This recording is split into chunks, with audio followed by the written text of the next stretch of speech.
Hello students, last time मैंने आपके साथ कॉस्ट एडजस्टमेंट का टॉपिक डिस्कस किया था। हमारा chapter number 1 fundamental of partnership, उसके अंदर एक कॉस्ट एडजस्टमेंट नाम का टॉपिक है।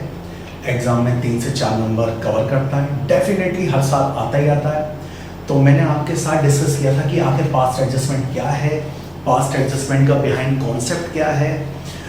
लास्ट टाइम मैंने आपके साथ क्वेश्चन कैसे सॉल्व करते हैं ये डिस्कस नहीं किया था, बट उसकी पूरी कॉन्सेप्ट क्लैरिटी दी थी कि आखिर कॉस्ट एडजस्टमेंट क्या है। मैं सेम डेटा लेकर आज एक क्वेश्चन सॉल्व कराना चाहता हूँ और उससे आपको और ज़्यादा क्लैरिटी मिल जाएगी कि आखिर कॉस्ट एडजस्टमेंट क्या होता है। आप पहले तो सबसे पहले फॉर्मेट देखिए, ये फॉर्मेट है जो एग्जाम में हमें फॉलो करना होता है। अच्छा, एक इम्पॉर्टेंट बात और कि ये जो फॉर्मेट मैंने बनाया है, सबसे बेस्ट फॉर्मेट मुझे इस टॉपिक का कॉस्ट एडजस्टमेंट का सबसे बेस्ट फॉर्मेट मुझे यही लगता है। ये सबसे आसान फॉर्मेट है। बाकी और कई सारे फॉर्मेट है, टॉपर्स मैंने कई सारे टॉपर्स देखे जो और डिफरेंट फॉर्मेट यूज़ करते हैं। कई सारे टीचर्स, कई सारे स्कूल्स में मैंने देखा डिफरेंट फॉर्मेट यूज़ करते हैं, कई सारे फॉर्मेट से ये शो करते हैं, बट सबसे आसान फॉर्मेट मुझे यही लगता है, तो आप इसे फॉलो करें। इस फॉर्मेट को सबसे पहले समझते हैं। मैंने लिखा है स्टेटमेंट शोइंग एडजस्टमेंट। इसका मतलब हम ये बताना चाह रहे हैं कि हम एक स्टेटमेंट बना रहे हैं, और स्टेटमेंट का मैं सिंपल मतलब बता दूं कि हम एक डॉक्यूमेंट बना रहे हैं, एक जस्ट पेपर पे हम लिख कर ये शो कर रहे हैं कि आखिर हमने क्या गलती की थी। तो स्टेटमेंट शोइंग एडजस्टमेंट कहने का मतलब हम एडजस्टमेंट शो कर रहे हैं कि हमने क्या क्या गलतियां की हैं और रियल में हमें क्या करना चाहिए था। ऐसे समझो इसको। स्टेटमेंट शोइंग एडजस्टमेंट का मतलब ये है, एक पार्टनर है ए, एक पार्टनर है बी, ऐसे लिखेंगे। इसके साथ साथ फर्म, कहने का मतलब गलती आखिर किसके बीच में आई थी। हमारी फर्म ने ए और बी को प्रॉफिट गलत दे दिया था। हमारी फर्म ने ए को 2 लाख रुपए दे दिए थे और बी को 2 लाख रुपए दे दिए थे। मैंने आपको लास्ट क्लास में ये डिस्कस किया था कि 4 लाख रुपए का नेट प्रॉफिट था। 4 लाख रुपए का नेट प्रॉफिट ए और बी के बीच में बांट दिया था, without interest on capital, without salary, without commission. ये 4 लाख रुपए बढ़ गए थे। अब हमें क्या करना है, ये स्टेटमेंट में मैंने लिखा हुआ है सबसे पहले तो ए, बी और फर्म। उसका रीजन ऐसे समझ लो कि फर्म और पार्टनर के बीच में डिस्ट्रीब्यूशन चल रहा है प्रॉफिट का, तो इसीलिए हमने 3 लोग लिए हैं, एक ए और बी और फर्म। फर्म ने ए और बी को जो प्रॉफिट दिया था, अब होगा क्या, फर्म ए और बी को जो प्रॉफिट दिया था वो फर्म वापस ले लेगी।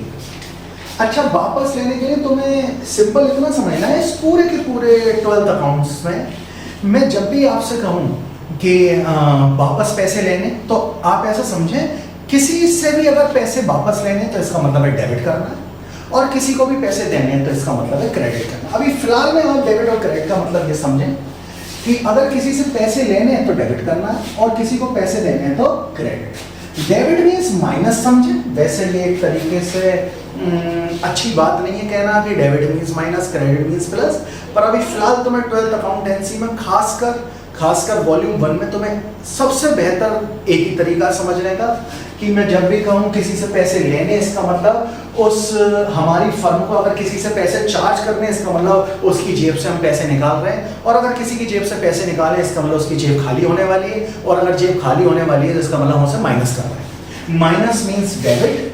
और अगर हमारी फर्म उसे पैसे दे रही है, इसका मतलब है कि हम उसकी जेब भर रहे हैं, क्योंकि हम अगर किसी को पैसे दे रहे हैं तो उसकी पॉकेट भर रही है, उसकी पॉकेट में पैसा जमा हो रहा है, और उसकी पॉकेट अगर भर रही है इसका मतलब उसकी पॉकेट प्लस हो रही है, और प्लस का मतलब है क्रेडिट। सिंपल सी बात। तो मैं सिंपल लिख दे रहा हूँ, वैसे ये लिखना नहीं होता है, फिर भी मैं आपके लिए लिख दे रहा हूँ कि डेबिट मीन्स माइनस और क्रेडिट मीन्स प्लस। सिंपल सी बात। एग्जाम में लिखना नहीं होता। जब आप सेम ऐसे लगभग 10-12 क्वेश्चन कर लोगे तो आपको क्लियर पता लग जाएगा कि कैसे लिखा जाता है। अब ऐसे समझो, एक छोटी सी और कहानी बता दूं कि इसके अंदर जो मैं बोलने वाला हूं वो रियल में ऐसा होता नहीं है, पर मैं जो बोलने वाला हूं उससे थोड़ा सा कॉन्सेप्ट क्लियर हो जाता है, थोड़ा सा आसान लगने लगता है। जैसे क्या, हमारी फर्म ने ए और बी को जो प्रॉफिट दिया है, ये 4 लाख रुपए, 2 लाख रुपए बांट दिए हैं। एक्चुअल में ऐसे समझो कि हम उन्हें ए और बी को, हम लोग अकाउंटेंट हैं बिजनेस के, और हम ए और बी को ऐसे समझ लो कि हम फोन कर रहे हैं और फोन करके बता रहे हैं कि ए और बी हमने आपको जो प्रॉफिट दिया वो गलत दे दिया, सॉरी, और ये प्रॉफिट आप हमें वापस कर दीजिए। हम आपको थोड़ी देर के अंदर या कुछ समय के अंदर, कुछ टाइम के अंदर आपको सही प्रॉफिट बांटेंगे, जो कि हम पिछली बार बांट नहीं पाए थे। हमने गलत पढ़ लिया था एग्रीमेंट। अब हम एग्रीमेंट को अच्छे से पढ़कर सही प्रॉफिट बांटेंगे। ये गलत प्रॉफिट है, सॉरी ए और बी, हमने गलत प्रॉफिट दे दिया, ये पैसा वापस करो। तो ए और बी से हम पैसा वापस ले लेंगे। अब जरा सोच के देखो कि जब भी हम ए और बी को जो हमने पैसा दे दिया था, जब हम वापस लेंगे, इसका मतलब ए और बी की पॉकेट खाली होने वाली है, यानी कि ए और बी की जेब से हम पैसा निकालने वाले हैं। इसका मतलब ए और बी की पॉकेट माइनस होने वाली है। इसका मतलब हम ए कहां लिखेंगे?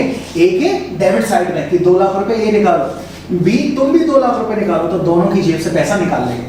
अच्छा, जैसे ही हम दोनों की जेब से पैसा निकालेंगे तो आखिर ये पैसा आने वाला किसके पास है? ए और बी से हम कहेंगे ए और बी, सॉरी आपको गलत पैसा दे दिया था, आप वापस करो। ए और बी कहेंगे कि ये पैसा तो हमारा है, हम वापस क्यों करो? तो हम बता देंगे हमसे गलती हो गई थी, सही तरीके से हम प्रॉफिट नहीं बांट पाए आप लोगों को, ये पैसा वापस करो। और थोड़ी टाइम बाद हम आपको सही पैसा देने वाले हैं। जैसे ही ए और बी पैसा देंगे तो ए से 2 लाख रुपए ले लिया जाएगा और बी से 2 लाख रुपए ले लिया जाएगा। तो ये पैसा आखिर वापस किसके पास आ रहा है? फर्म के पास। इसका मतलब फर्म के पास पैसा वापस आ रहा है, तो फर्म क्या हो रही है? प्लस।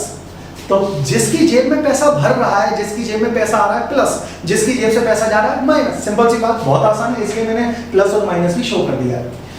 ए से हमने कहा ए गलत पैसे दे दिए, सॉरी वापस करो, बी गलत पैसे दे दिए, वापस करो। तो हम इसको ऐसे करके लिखेंगे कि प्रॉफिट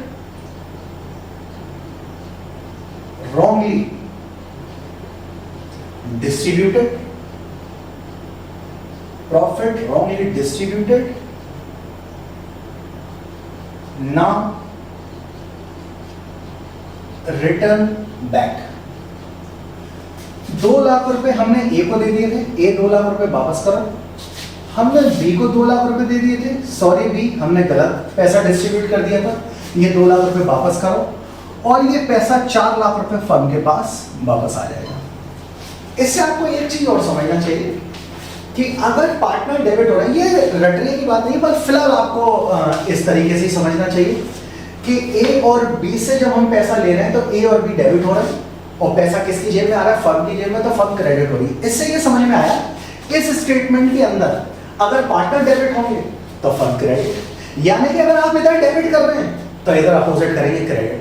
अगर आप इस साइड में क्रेडिट कर रहे हैं तो आप इधर फर्म में करेंगे अपोजिट, यानी कि डेबिट। सिंपल सी बात, अगर आप इधर क्रेडिट कर रहे हैं तो इधर डेबिट, और अगर इधर डेबिट कर रहे हैं तो इधर क्रेडिट। सिंपल सी बात। चलो, हमने ए और बी से 4 लाख रुपए अपने वापस ले लिए। 2 लाख रुपए इसको दिए थे, इससे वापस। 2 लाख रुपए बी को दिए थे, बी से वापस। अब हम ए और बी का ये जो 4 लाख रुपए फर्म का प्रॉफिट है, ये प्रॉफिट किसका है? मालिकों का है। तो मालिकों को कैसे दिया जाना है? सही तरीका क्या था देने का? सही तरीका था ये 4 लाख रुपए हमें देने ए और बी को, पर पहले इंटरेस्ट ऑन कैपिटल के रूप में, फिर सैलरी के रूप में, फिर कमीशन के रूप में। अगर बच जाए तब प्रॉफिट शेयरिंग रेशियो में इन दोनों के बीच में बांट देंगे। यही तरीका है P&L एप्रोप्रिएशन बनाने का। तो अब हम लिख रहे हैं, पहले हम नहीं दे पाए थे, पहले हम इंटरेस्ट ऑन कैपिटल नहीं दे पाए थे, पहले हम सैलरी नहीं दे पाए थे, पर हम देंगे। तो हम लिख रहे हैं interest on capital now provide. Interest on capital बन रही थी 30,000 और बी की इंटरेस्ट ऑन कैपिटल बन रही थी 20,000। टोटल 50,000 रुपए इंटरेस्ट ऑन कैपिटल देनी थी। इसका मतलब ये जो 4 लाख का प्रॉफिट है, डायरेक्ट नहीं बटना था ऐसे। 4 लाख रुपए में से कुछ पैसा ब्याज के रूप में, कुछ पैसा सैलरी के रूप में, कुछ पैसा कमीशन के रूप में। तो जिस तरीके से रियल में P&L एप्रोप्रिएशन बनना था, आज हम वही उसे शो करने की कोशिश कर रहे हैं। तो interest on capital now provide. Salary भी लिखना भूल गए थे, तो जो चीजें आप लिखना भूल गए थे अब लिख लीजिए। Salary now provide. सैलरी है ए की 40,000 सैलरी थी और बी की सैलरी 20,000 रुपए थी। टोटल 60,000 रुपए फर्म की जेब से निकल जाए।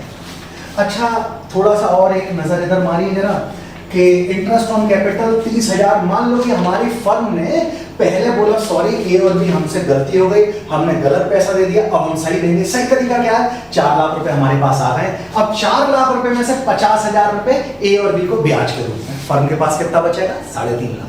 3.5 लाख रुपए में से ए और बी को सैलरी के रूप में कितना? 60,000। तो 3.5 लाख में से 60,000 ए और बी पकड़ो सैलरी के रूप में, कितना बचेगा? 2,90,000। ऐसे अब कमीशन, कमीशन मैंने पिछली बार ये अपने मन से एक एग्जांपल लिया था। कमीशन सिर्फ और सिर्फ हम ए को दे रहे हैं, तो ए को कमीशन मिल रही थी 60,000 रुपये। अच्छा, बी कमीशन में भागीदार नहीं है, यानी कि बी पार्टिसिपेट नहीं करता, बी को कमीशन नहीं मिलती है। और 60,000 रुपये जब ए को कमीशन मिल जाएगी तो फर्म से 60,000 रुपये निकल जाएंगे। सिंपल। इसका मतलब हमारी क्या, जो जो गलतियां हैं बस इस स्टेटमेंट में वो गलतियां शो कर देनी है। गलती क्या थी? 4 लाख रुपए बांट दिए थे, 2 लाख रुपए ए को, 2 लाख रुपए बी को वापस ले लिए। सही तरीका क्या था बांटने का? ये 4 लाख रुपए में से कुछ पैसा देना था मालिकों को इंटरेस्ट ऑन कैपिटल के रूप में, कुछ पैसा देना था सैलरी के रूप में, कुछ पैसा देना था कमीशन के रूप में। ये सही तरीका था। अब हमने वो सही तरीका लिख दिया। पहले हम नहीं बांट पाए थे, पहले हमने P&L एप्रोप्रिएशन गलत बना दिया था, बट अब हम सही बना रहे हैं। इसके बाद हम ये देखेंगे जैसे हमारी सारी गलतियां दूर हो जाएं, उसके बाद हम करेंगे एक टोटल फर्म का। सबसे पहले फर्म का टोटल होगा। 4 लाख रुपए फर्म के टोटल में दिख रहे हैं। फिर इसका टोटल करेंगे 60,000, 60,000 एक 20 प्लस 50, 1,70,000। इसका मतलब क्या है? 4 लाख रुपए का प्रॉफिट है। 4 लाख रुपए के प्रॉफिट में से 1,70,000 रुपए हमने दे दिए हैं। अब बचे कितने? 2,30,000 रुपए बचे। तो ये बड़ा सिंपल है। अगर आप देखो 4 लाख रुपए फर्म के पास थे, 1,70,000 फर्म के पास से चले गए, तो 2,30,000 अभी भी फर्म के पास बचा है। अब इसके बाद ये जो बचा हुआ पैसा, इसके जस्ट सामने आप देखो बैलेंस। ये बैलेंस का मतलब है कि ये क्वेश्चन बता रहा है, या हम एज ए अकाउंटेंट हम बता रहे हैं कि हमारी फर्म के पास 4 लाख था, सही सही बांटते तो 1,70,000 तो ब्याज, सैलरी और कमीशन के रूप में निकल जाता। उसके बाद बचा हुआ पैसा, हम जो बचा हुआ पैसा उसको बैलेंस बोलते हैं। और बचा हुआ पैसा फर्म अपने पास रख थोड़ी सकती है। आखिर ये फर्म के अंदर जो पैसा वो है किसका? ए और बी का। तो बचा हुआ पैसा भी ए और बी को ही मिलेगा। बट अब ये बचा हुआ पैसा डायरेक्ट मिलेगा, क्योंकि जो ब्याज, सैलरी, कमीशन के रूप में देना था वो तो दे दिया। अब जो बचा हुआ है फर्म के पास वो डायरेक्ट दे दिया जाएगा। अब ये बचा हुआ पैसा हमेशा प्रॉफिट शेयरिंग रेशियो में दिया जाता है, जो कि मैंने एग्जांपल में लिया था 1:1 का शेयर। एक इजी करने के लिए मैंने 1:1 का ले लिया था। इक्वल शेयर 2,30,000 फर्म के कितने लिखे? डेबिट साइड में। और अब मैंने अभी आपको जस्ट समझाया कि अगर डेबिट में लिखा है फर्म के अंदर तो पार्टनर के बीच में हो जाएगा क्रेडिट, अपोजिट। तो 2,30,000 अगर डेबिट में, तो हम इसमें पार्टनर के बीच में ये 2,30,000 बराबर के शेयर में बांट देंगे। इसको मिलेगा 1,15,000, इसको मिलेगा 1,15,000। और बिल्कुल जस्ट सामने देखो तो इजी रहता है। इसके बाद हम फर्म का टोटल करेंगे कि फर्म के पास 4 लाख रुपया था, पूरा 4 लाख रुपए बट गया। अब सबसे इंपॉर्टेंट बात क्या है?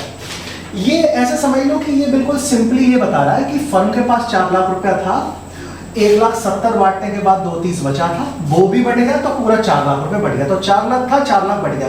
जैसे ही फर्म का टोटल हो जाए आप पार्टनर्स का टोटल कर सकते हैं। चलो हम करते हैं टोटल। डेबिट दिखा रहा है 2 लाख रुपए। इसके बाद अगर इसका क्रेडिट का टोटल करोगे तो ये 2,55,000 दिखा रहा था।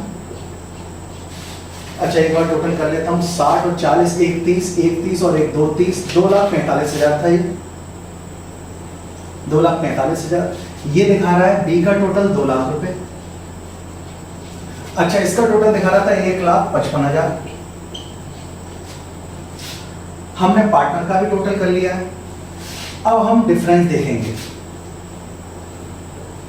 अच्छा वैसे मैं आपको ये भी बता सकता हूं कि आखिर ये टोटल का क्या मीनिंग है, पर अभी फिलहाल आप ये समझ नहीं सकते, तो आप बस इतना समझें कि ए का डेबिट दिखा रहा है टोटल 2 लाख रुपए और ए का क्रेडिट दिखा रहा है 2,45,000। तो हमें इसका डिफरेंस लिखना होता है। ये अभी अब मैं जो बता रहा हूँ ये प्योर एक तरीके से आप ये समझ सकते हैं कि यहाँ बिल्कुल कोई कॉन्सेप्ट नहीं है। कॉन्सेप्ट समझाया जा सकता है पर आपको अभी बिल्कुल समझ में नहीं आ सकता, इसलिए अभी मैं बिल्कुल एक रट्टा लग पा रहा हूँ आपको कि ये दोनों का डिफरेंस लिखना है। 45,000 आ रहा है, फिर इन दोनों का डिफरेंस लिखना, ये 45,000 आ रहा है।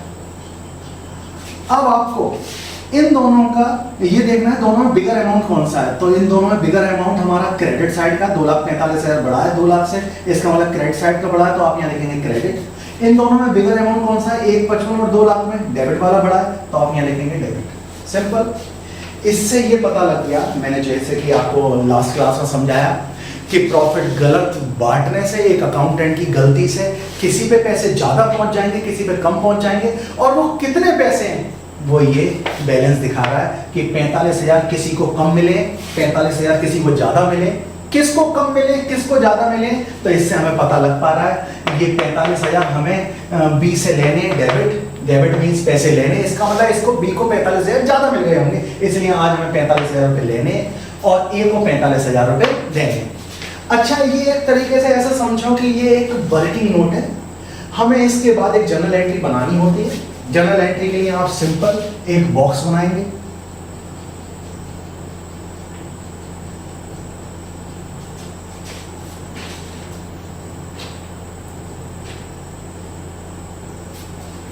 अच्छा जर्नल एंट्री बनानी क्यों पड़ रही है वो भी समझ लेते हैं। जर्नल एंट्री इसलिए बनानी पड़ रही है कि आखिर जो पैसा बी के पास जो 45,000 ज्यादा चला गया था, हमें बी से 45,000 लेना है, और ए के पास 45,000 कम गया था, ए को हमें देना है। तो बी से पैसे लेने के लिए हम बी को डेबिट करेंगे, बीस कैपिटल अकाउंट डेबिट, और ए को पैसा देना है एस कैपिटल अकाउंट